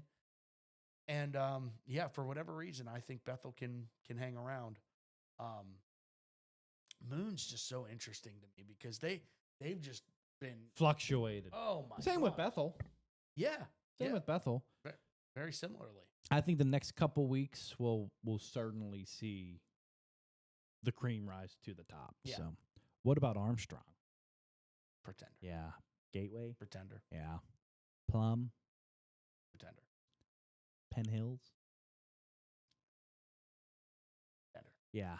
5A is interesting because it's almost like the haves and have-nots. I think that there's like a top 6 or 7 clearly separated from the bottom half, and I think of the top in 6 and 7, I think that there's, I would say Peters Township, Pine Ridge, and Upper St. Clair are at the top right now. A notch below them is Woody High, and a notch below them is Moon, South Fayette, Bethel, Penn Trafford. Yeah, that's how I see it at least. Yeah, you always have to kind of group it. Yeah, but Woody High is that weird curveball, and they have the curveball of all curveballs and Scoop Smith. Yeah. And he can take over a game. To me, though, when you're talking about Peters and Pine and Upper St. Clair, and I'd Moon and Bethel into that, these guys are all very intelligent coaches. They're just not going to kick to them. Like, you got to stop kicking. I will agree with that. But last week he had 11 receptions, career high. I think that there's a. Who was it? Latrobe or Franklin Regional or something? Not Franklin Regional, but Latrobe maybe. Probably Latrobe. Okay. Whoever it was, they were. But I think we're at the point where it's almost like, hey, we're just going to empty the tank with Scoop. I know that they should. Smaller. Absolutely I think they're going to try to go out with a bang, and I think that's a major curveball in 5A, and that's why I kind of, like a couple weeks before the playoff brackets unveiled, I kind of like Woody High in the back of my head, like, hey, this could be a fun pick. And then do we 6A, Contenders, Pretenders? No. Central Catholic, North Allegheny. Pretenders? Oh, no, Contenders. Everybody else. I hate that that's 6A. I do too. I don't know what you guys want us to do. That's what it is. That's quite literally what it is. That's what it is. Unless my Northern Knights upset NA in the playoffs. Just saying. Spoiler alert. Spoiler alert, probably not. Central NA. When we come back, it's everybody's favorite segment, the pick segment. Brad Everett will telephone in to give us his picks. Now, he already mailed them via carrier pigeon. And they arrived. They did. They did arrive. Yeah, He mailed them Monday. Those are very reliable birds. Pick segment on the back half of this break. It's the WPIAL Insider Show presented to you by Edgar Snyder and Associates. And we'll be back after this.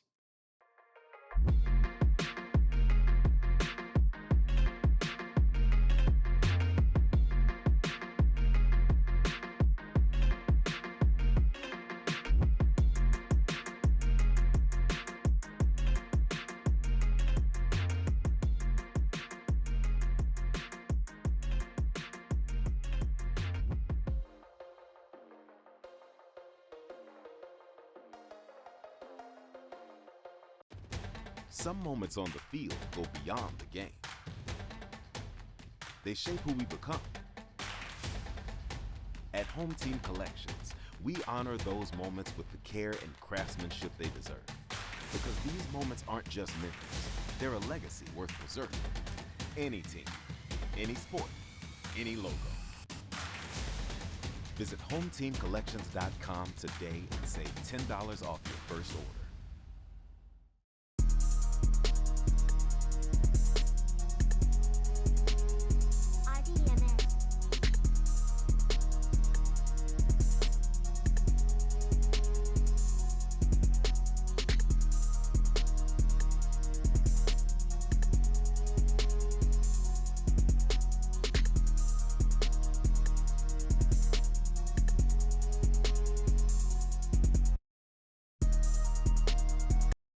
You spend your life on the field, in the gym, or on the court. You know what it means to be part of a team, to push for a goal, and to chase a win. What if you could take that same drive and turn it into a high-paying career? BMAC Logistics is looking for people just like you for their Beaver and North Shore Pittsburgh office locations. BMAC is a top 100 freight brokerage in the U.S., and they know what the best athletes make to make the best sales professionals. Why? Because you're already wired for success. You're competitive, you know how to work with a team, and you're not afraid of rolling up your sleeves and putting in that hard work to get the ultimate reward. At BMAC Logistics, you'll join a high-energy team as an inside sales representative. It doesn't matter if you're fresh out of high school, college, or already have some experience. BMAC Logistics will give you the training and the support you need to succeed.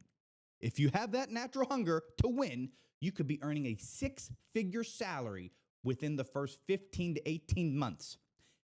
Ready to take your competitive spirit to the next game, to the next rewarding career? Join the swarm at BMAC Logistics and apply today. Thanks for BMAC Logistics for sponsoring the WPIAL Insider Show.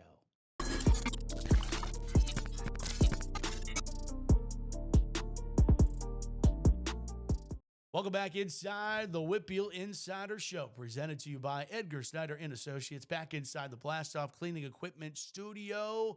And give a shout-out to our friends at Home Team Collections for the Pittsburgh Central Catholic jersey. The retired jersey. It's Kyle Yeah. Wilson's jersey. Yep, my former classmate.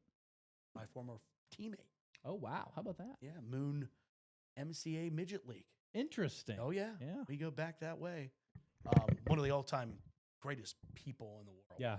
I didn't get a chance to ever interact with him. I was a freshman as he was a senior, but tragically passed. That had to be September of his senior year. October, yeah, maybe October. But yeah, very cool Central Retired jersey, and they love honoring it. That Kyle B. Wilson Liftathon they do every single year, raises a lot of money for that scholarship. So very cool. Yeah, shout out to the Kyle B. Wilson Scholarship Fund that also does a lot of great work and providing scholarships from all around the area.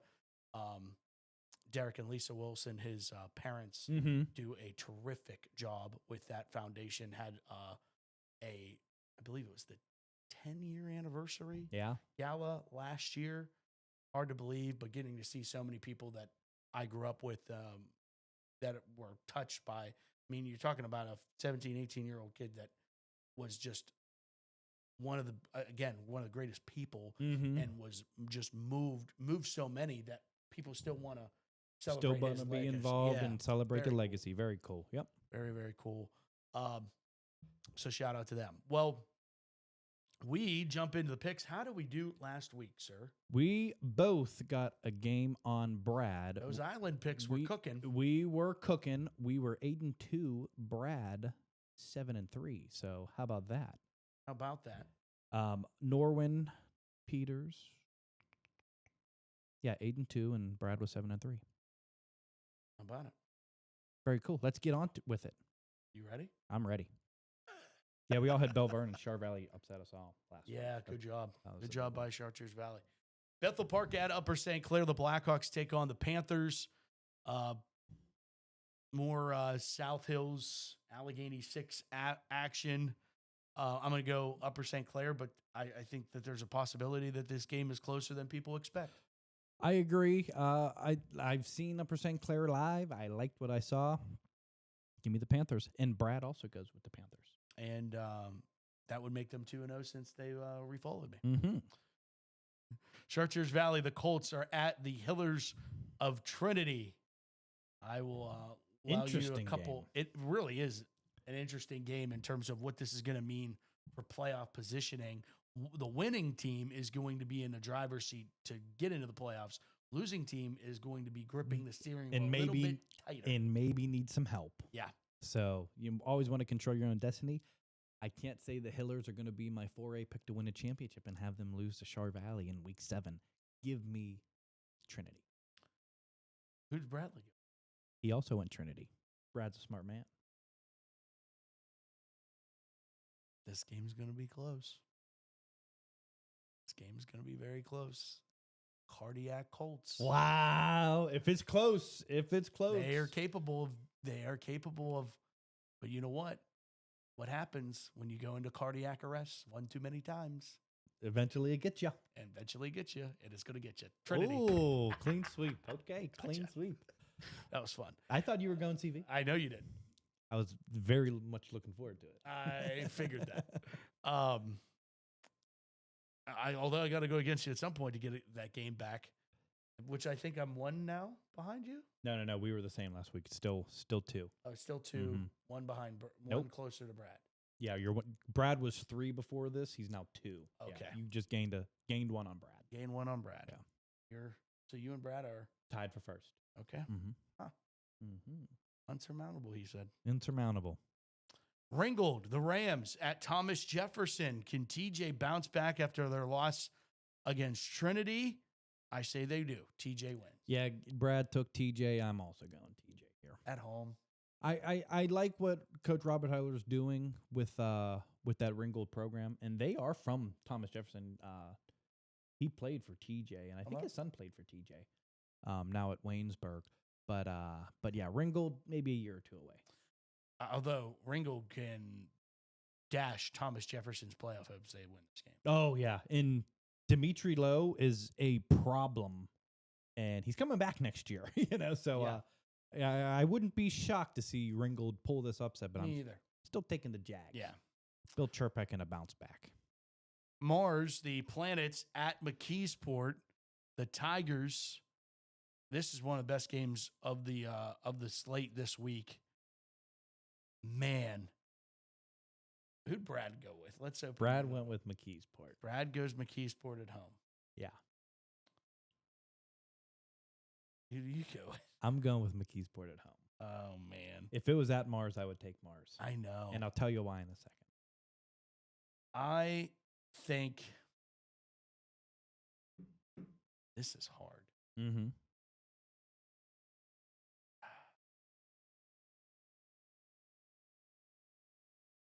See, going into last week, I thought McKeesport was a runaway favorite now in 4A, starting to be. And then they struggled with West Mifflin. That's a major red flag. Yeah. But then I think about like Mars struggling with North Hills. Mm-hmm. And, they lost to Aliquippa. Mm-hmm. At the last minute, but still lost.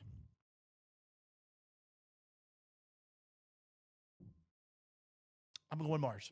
You are going Mars. Here's my reason why I took McKeesport. Gabe Hine had him on KDK Radio for the preseason show. He said, last season we played McKeesport and we were almost kind of scared. We're not going into that with that mindset. We're a different team, different mindset, and I love that about them. And you know what? They went to the pit, Heinz Field, and they almost took down Quips.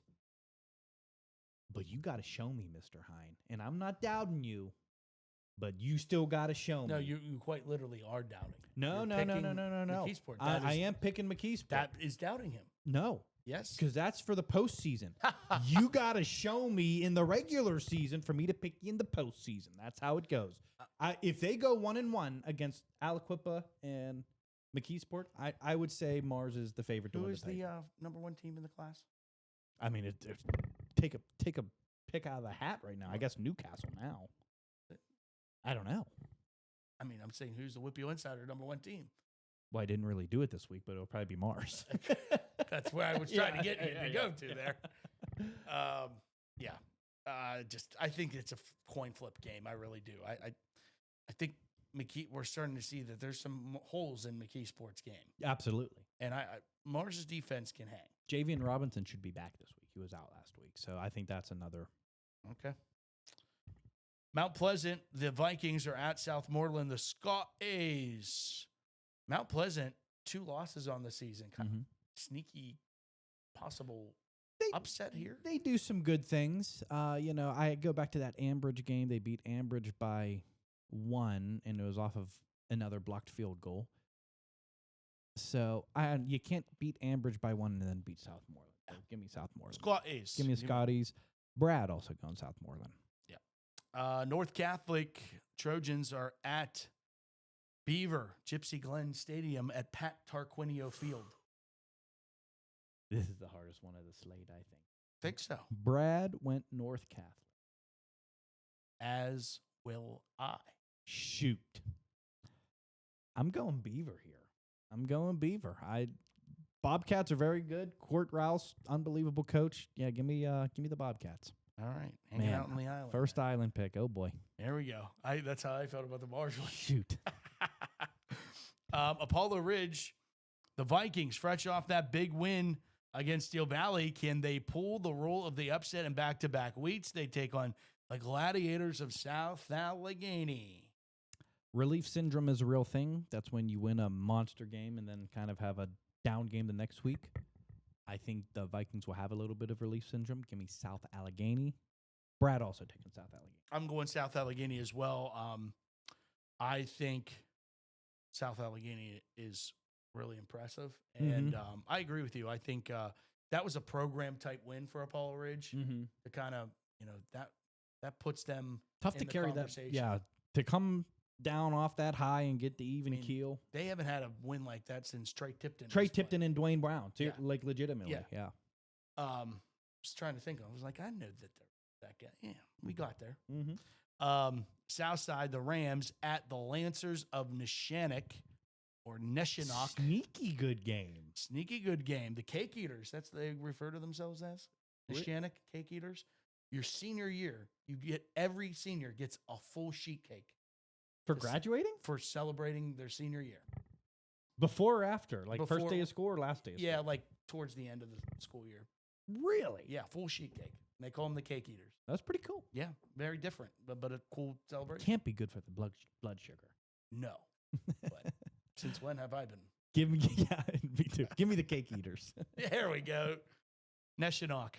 Brad also taking Neshannock. Okay. Neshannock. Leechburg. The Blue Devils. Come on. Just checking. Come on. Just checking. Taking on the Clarendon Bears. I hate when Brad does this. He goes Leechburg. No, he's going Clarendon. We're all going Clarendon. Oh, why? Why do you hate when Brad does it? Because I think this is an easy game. Like, nobody's picking against Clarendon in the regular season. Yeah, I guess. I think Leechburg could make this game close. Yeah. No? 30 points. That bad. This is the Bears we're talking about. Okay. The Bears. Remember the line? Clarendon beat Jeanette by 50. Yes. I mean, it's... Leechburg beat Jeanette by... It was like 20, but it was a back-and-forth game for a while. Now, give me the Bears. Okay. Same. I'm still taking Clarendon. All right, our Steelers High School Showcase game of the week. Bishop Canavan at Fort Cherry. Crusaders on this crusade to knock off Matt Sig and the Rangers. Doesn't happen this week. No bueno. Give me the Rangers.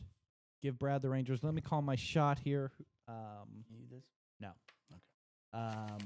Let me say Fort Cherry by 41. All right, so you don't have to hit all your extra points, Coach Gary. Holy Give me, mackerel. You're really doing that to me? What's that? To our game. You're going to make it another? That's what it is. Fort Cherry by 41. I'm giving them one grace on an extra point. As I said, by 50, they won by 49 because they missed an extra point. Yeah. I'm giving them grace. Fort Cherry, 41. Fort Cherry, please make this closer. Just for my sake. Insanity. And I heard Matt Sig's throwing it this week. Sure. I'm serious. I'm not sold on that. We'll see. Yeah, we are. We will see. We'll see if Mr. Insider's Mr. Outsider. Well, we have seen that time and time again.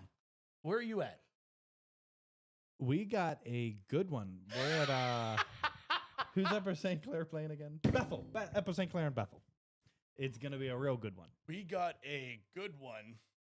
What was And that? where can the viewers watch us Thursday night? Oh yeah, we got a. Why is that not on the pick'em? Yeah, we have to have a letter to the editor. Yeah, producer back there behind the glass. That handsome devil. Slacking again. Mm-hmm. Norwin takes on Pittsburgh Central Catholic in a little Thursday night football action that you can watch live on television on Sportsnet Pittsburgh. Kickoff at 8 o'clock. It will be on Sportsnet Pittsburgh Plus to kick it off. Penguins game on Sportsnet Pittsburgh. And then when the Pens game is over, we'll switch over to Sportsnet Pittsburgh. And then you can watch the rebroadcast of that game on Friday night at 7 o'clock. So if you're at home, you can flip between a bunch of high school football options on Friday night.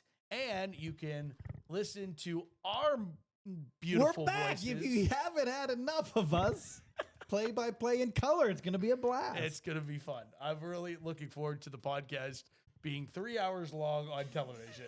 Now, here's the question. When we did this way back in the day, that wasn't on television, right? No, it was that on was just a stream. Yeah, so yeah, we were doing This is the my- Viking Sports my Network color commentary debut. television. debut. Well, you've been on television 3 years now.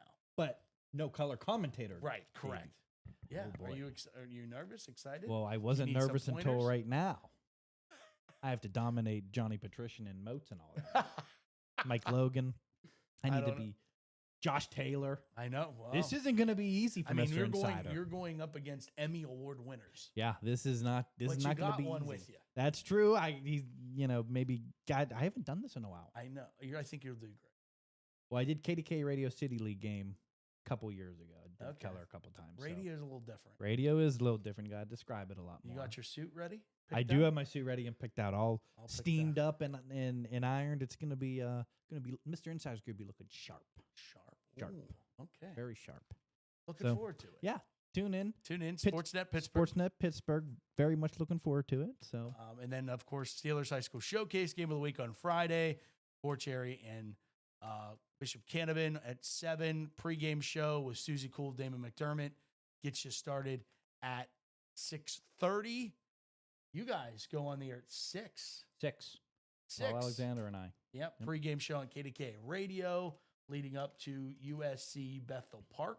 Fun one. Fun one. Fun one. Should be a good one. Should we? Oh, 5A is always fun. And then, of course, make sure you're tuned in to the post-game show with Paul Alexander and Carlo live from Dave & Buster's In Homestead this time, in Homestead. which Yeah. makes sense because we're in the South Hills. You finally figured it out That- how they do that. Yeah. Never clicked. Never did. Well, we'll try better next week. Good luck to all of the teams. And thanks for watching this edition of the WIPY Insider Show. For Carlo Zofko, our man on the IR, Brad Everett, and, of course, all the people behind the scenes that make this possible, especially all of our editors and graphics and producers, the cast of thousands. We really appreciate all of them. Till next time, Matt Forgo telling you, always keep your receipts. Good night, everybody.